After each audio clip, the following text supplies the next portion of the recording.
Shalom saudaraku yang kekasih dalam Tuhan, berjumpa kembali dalam program Suplemen Jiwa, menyegarkan, menyehatkan, dan meneguhkan jiwa kita. Salam damai dalam kasih Kristus.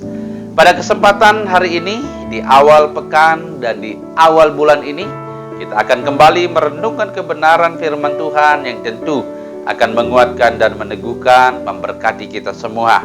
Namun sebelumnya, mari kita berdoa. Mari kita berdoa.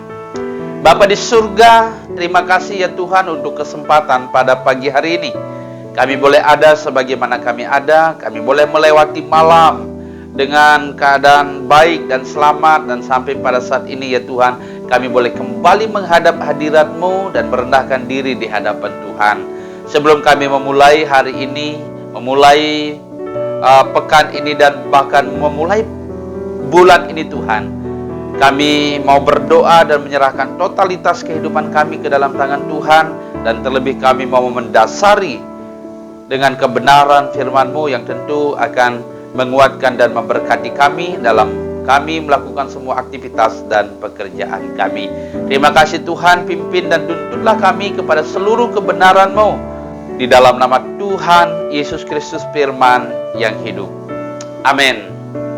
Puji Tuhan, saudara-saudara yang kekasih dalam Tuhan, kita akan bersama-sama kembali merenungkan kebenaran firman Tuhan yang terambil dari kitab Mazmur, pasal pertama ayat 4 sampai dengan ayat yang kelima. Kitab Mazmur pasal pertama ayat 4 sampai dengan ayat yang kelima, demikian firman Tuhan. Bukan demikian orang fasik, mereka seperti sekam yang ditiupkan angin. Sebab itu orang fasik tidak akan tahan dalam penghakiman, begitu pula orang berdosa dalam kumpulan orang benar. Saya akan membaca sekali lagi, silakan menyimaknya. Bukan demikian orang fasik, mereka seperti sekam yang ditiupkan angin.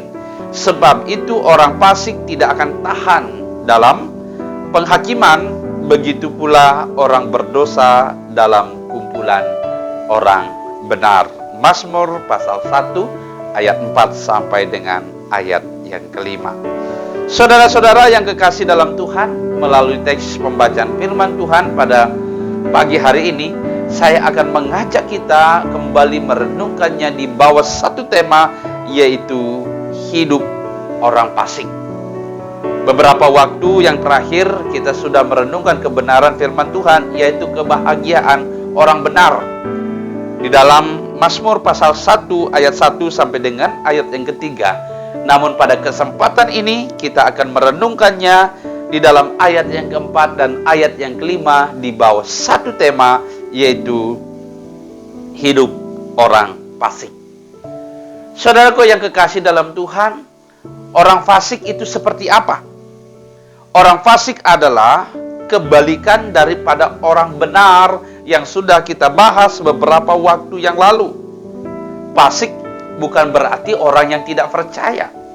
Fasik itu atau orang fasik adalah orang yang percaya kepada Tuhan, tetapi tidak hidup menurut atau tidak menerapkan perintah Tuhan. Tidak hidup menurut apa yang ditetapkan oleh Tuhan. Tidak menurut berdasarkan firman Tuhan, atau tidak taat kepada Tuhan. Artinya adalah bahwa orang fasik itu tahu kebenaran, namun tidak mau melakukannya. Mereka tahu kebenaran, namun enggan untuk melakukannya, enggan untuk menerapkannya. Mereka disebut sebagai orang-orang jahat, buruk kelakuan, atau orang yang berdosa. Mereka adalah orang yang berjalan menurut orang fasik. Mereka adalah orang yang berdiri di jalan orang berdosa, dan mereka adalah orang-orang yang duduk dalam kumpulan pencemooh. Seperti yang tertera di dalam Mazmur 1 ayat yang pertama. Berbahagialah orang yang tidak berjalan menurut nasihat orang fasik, yang tidak berdiri di jalan orang berdosa, dan yang tidak duduk dalam kumpulan pencemooh. Jadi yang disebut dengan berbahagia di sini adalah orang yang tidak berjalan, tetapi orang fasik justru sebaliknya. Mereka berjalan menurut nasihat orang fasik, mereka berdiri di jalan orang berdosa, dan mereka duduk dalam kumpulan pencemooh. Dan mereka juga tidak suka untuk merenungkan kebenaran firman Tuhan. Di dalam ayat yang kedua mengatakan bahwa tetapi yang kesukaannya ialah Taurat Tuhan, dan yang merenungkan Taurat itu siang dan malam. Ini adalah orang benar yang suka merenungkan firman Tuhan, tetapi orang fasik adalah orang yang tidak suka merenungkan Taurat Tuhan itu sendiri. Saudaraku yang kekasih dalam Tuhan, orang fasik mungkin hidupnya akan beruntung, tetapi ia tidak akan menikmati keberuntungan itu dalam waktu yang lama. Sangat berbeda dengan kehidupan orang benar. Orang benar itu seperti di dalam ayat yang ketiga, ia seperti pohon yang ditanam di tepi aliran air, yang menghasilkan buahnya pada musimnya dan yang tidak layu daunnya, dan apa saja diperbuatnya berhasil. Demikianlah orang benar. Tuhan selalu memberkati, Tuhan selalu menolong, dan Tuhan selalu memimpinnya sehingga apa saja diperbuatnya berhasil. Namun orang fasik tidak sama dengan orang benar. Di dalam ayat yang sudah kita baca tadi, bukan demikian orang fasik. Ini untuk menjelaskan bahwa orang fasik itu tidak sama dengan orang benar. Orang benar itu hidupnya diberkati oleh Tuhan. Orang benar itu dia tidak berjalan menurut nasihat orang fasik. Orang benar itu tidak berjalan di jalan orang berdosa. Orang benar itu tidak duduk dalam kumpulan pencemooh. Tetapi firman Tuhan katakan tidak demikian, atau bukan demikian orang fasik. Ya. Di sini kita dapat melihat perbedaan yang sangat jelas antara orang-orang fasik dan orang-orang benar. Sekali lagi saya akan membaca ayat 4 dan ayat yang kelima. Bukan demikian orang fasik, mereka seperti sekam yang ditiupkan angin. Sebab orang fasik tidak akan tahan dalam penghakiman, begitu pula orang berdosa dalam kumpulan orang benar. Di dalam ayat ini kita jelas melihat bagaimana hidup orang fasik, bagaimana nasib orang fasik itu sendiri. Nasib orang fasik diungkapkan di sini. Yang pertama adalah mereka seperti sekam yang ditiupkan angin. Di dalam ayat yang keempat jelas ya. Sekali lagi, nasib orang fasik itu di dalam ayat yang keempat dijelaskan bahwa mereka seperti sekam yang ditiupkan angin.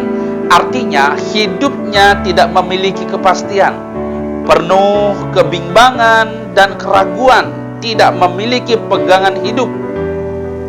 Mereka tidak kuat atau tidak mampu untuk bertahan ketika mereka mengalami pencobaan. Mereka mungkin memiliki harta yang banyak, tetapi sekalipun hartanya banyak, tetapi tidak akan pernah memberi rasa cukup dan kebahagiaan.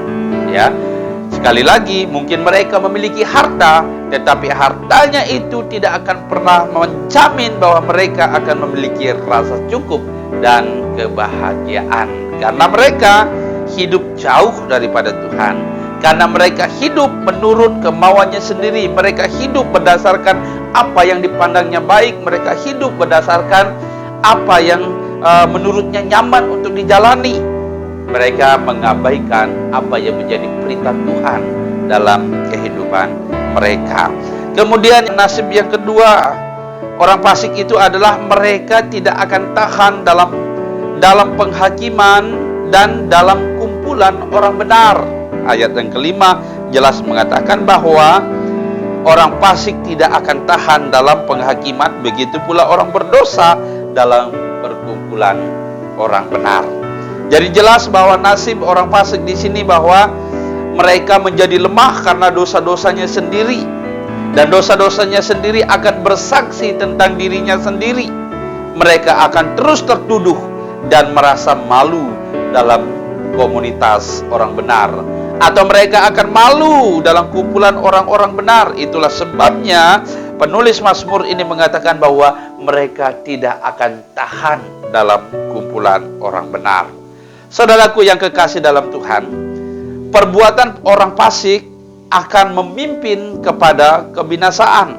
ayat yang ke-6 bagian B mengatakan bahwa tetapi jalan orang fasik menuju kepada kebinasaan, tetapi orang benar dikenan oleh Allah. Ayat yang ke-6 bagian A, sebab Tuhan mengenal jalan orang benar. Oleh karena itu, pilihlah hidup benar walaupun banyak tantangannya. Pilihlah hidup benar walaupun banyak ujiannya. Pilihlah hidup benar walaupun banyak kesulitannya. Karena perbuatan kita akan menentukan akhir hidup kita. Jika hidup kita benar, maka kita akan menempuh jalan yang benar dan kita akan mencapai hasil yang benar. Tetapi kalau hidup kita tidak benar, hidup menurut nasihat orang fasik, maka hasilnya firman Tuhan mengatakan bahwa jalan orang fasik menuju kepada kebinasaan. Kiranya Tuhan Yesus akan memberkati kita melalui kebenaran firman Tuhan ini, dan kiranya Tuhan juga akan memampukan kita untuk memilih hidup benar di hadapan Tuhan.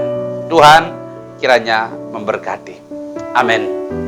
Saudaraku yang kekasih dalam Tuhan, sebelum kita bersama-sama memulai pekan ini, memulai hari ini dan memulai bulan ini, baiklah terlebih dahulu kita kembali merendahkan diri dan berdoa mohon pimpinan Tuhan supaya Ia mengarahkan langkah kita berjalan sesuai dengan rencananya, supaya kita tidak seperti orang fasik, yaitu jalannya menuju kepada kebinasaan, tetapi kita hidup sebagai orang-orang yang dikenan oleh Allah, dan tentu Tuhan pasti akan memberkati kita sesuai dengan firman Tuhan yang kita baca pada hari ini. Mari kita berdoa. Bapa di surga, terima kasih untuk firman-Mu yang boleh kami dengarkan pada pagi hari ini.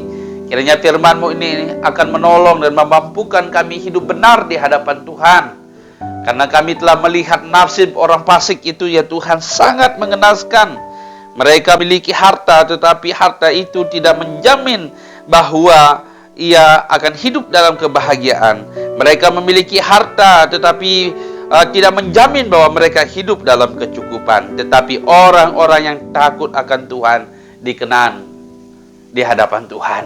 Terima kasih Bapa, kiranya firman Tuhan ini akan tertanam di dalam loh hati kami yang paling dalam, dan mengingatkan kami supaya kami terus hidup benar seturut dengan kehendak Tuhan. Kami percaya bahwa Tuhan akan memampukan kami untuk melakukan firman-Mu sesuai dengan kehendak-Mu dalam hidup kami. Bapa di surga, pada hari ini kami mau menyerahkan totalitas kehidupan kami ke dalam tangan Tuhan. Kami menyerahkan untuk setiap kegiatan-kegiatan yang akan kami lalui di depan kami sepanjang hari ini, di awal pekan ini, dan bahkan di awal bulan Maret ini Tuhan. Kami serahkan ke dalam tangan-Mu, kiranya Tuhan akan memberkati, dan kami mengawalinya bersama dengan Tuhan, dan kami percaya ketika kami mengawalinya bersama dengan Tuhan, kami akan berjalan bersama dengan Tuhan, dan kami percaya Tuhan akan memberkati, dan kami juga akan mengakhirinya bersama-sama dengan Tuhan. Berkatilah kami ya Tuhan di tengah-tengah kesulitan yang sedang kami hadapi. Tuhan berikan kekuatan iman bagi kami. Tuhan menolong kami untuk tetap percaya dan bergantung kepada Tuhan, dan memandang kepada Engkau sebagai Allah yang hidup, yang senantiasa menjadi sumber kekuatan, menjadi sumber pengharapan, sumber berkat kami. Terima kasih ya Tuhan, kami berdoa untuk situasi yang sedang kami alami, sedang dunia alami saat ini ya Tuhan. Khususnya ya Tuhan untuk COVID-19 sampai hari ini ya Tuhan penuh dengan misteri. Kami tidak tahu sampai kapan pandemi ini akan berakhir. Namun satu hal yang kami tahu, bahwa Tuhan tidak pernah berhenti untuk memelihara kami. Tuhan tidak pernah berhenti untuk menjaga dan menyertai kami. Tuhan tidak pernah berhenti untuk memperhatikan kami. Dan kami percaya bahwa Tuhan pelihara kami ya Tuhan, sehingga kami dijauhkan dari segala sakit penyakit. Kami dijauhkan dari virus corona. Tetapi sekalipun Tuhan izinkan itu terjadi dan menimpa kami, kami percaya juga bahwa Tuhan akan memberikan kekuatan bagi kami untuk melewatinya. Terima kasih ya Tuhan, kami percaya Tuhan punya maksud yang indah, maksud yang baik bagi kami, sehingga kami ya Tuhan boleh hidup seturut dengan kehendak Tuhan. Terima kasih ya Bapa, ini doa kami. Sekali lagi kami mohon berkat untuk sepanjang hari, sepanjang pekan, sepanjang bulan yang akan kami lewati di depan kami. Kiranya damai dan sejahtera dari Allah, kasih karunia Tuhan Yesus Kristus, pimpinan, penghiburan, dan kekuatan dari Roh Kudus akan menyertai kami sampai selama-lamanya. Dalam nama Tuhan Yesus, sumber kekuatan, sumber berkat, dan pengharapan kami. Amin. Puji Tuhan, saudaraku yang kekasih dalam Tuhan, demikianlah renungan kita pada pagi hari ini. Kiranya Tuhan memberkati kita semua, selamat mempersiapkan aktivitas yang ada di depan kita, ya, tetap semangat dan juga tetap taati protokol kesehatan. Tuhan Yesus memberkati.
Yang menopangku dan